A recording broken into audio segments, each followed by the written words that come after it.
Well, it's 6:54 a.m.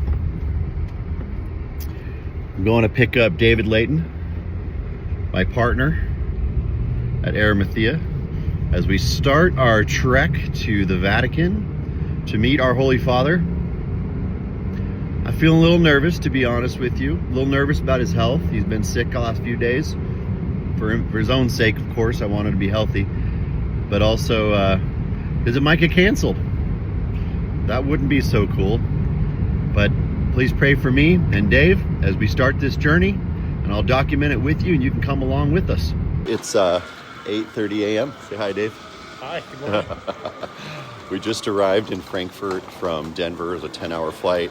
I got a lot of sleep, poor Dave didn't. I got a lot of questions about how we got invited to meet the Pope. I was at a speaking engagement in New York City, being interviewed on a stage about Catholic finance in Arimathea.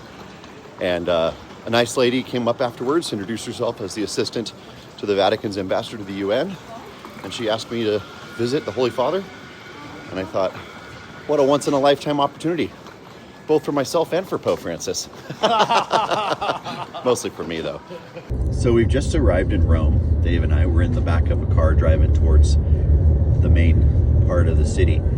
And I was just thinking about how a lot of my non-Catholic friends don't really understand what the Pope is all about. And a lot of folks think that we treat him like he's a god or some sort of deity or something like that, but he's not. He's just a man in a very important role. In fact, we say it's the See of Peter. So he sits in the seat that St. Peter sat, and all of the descendants that came in apostolic succession from Peter. You had Linus and Cletus, all the way down to Pope Francis. And so we treat the Pope with a lot of respect and honor because of the role that he has, not because of him as a person per se.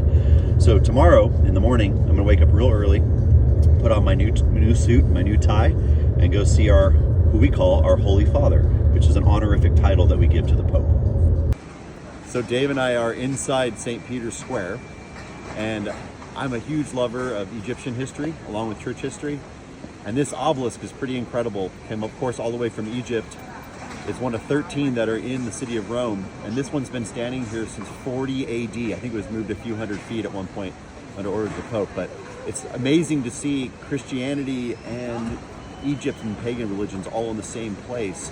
I think it really shows the church's dominance over paganism and Christ's true victory that's already happened. So I've just completed my time with the Holy Father. We had about maybe 20 minutes or so with him. He said a kind of a brief homily to all of us about family and being a family in the church. And then we got to spend a few minutes together, just him and I. He blessed some rosaries and some items I brought. He accepted a letter that we wrote him on behalf of Arimathea. This was a very, very moving experience. He's a very humble man, very humble Pope. And he's clearly struggling. You know, he has one lung and he is getting over bronchitis. So maybe we all can pray for our Holy Father.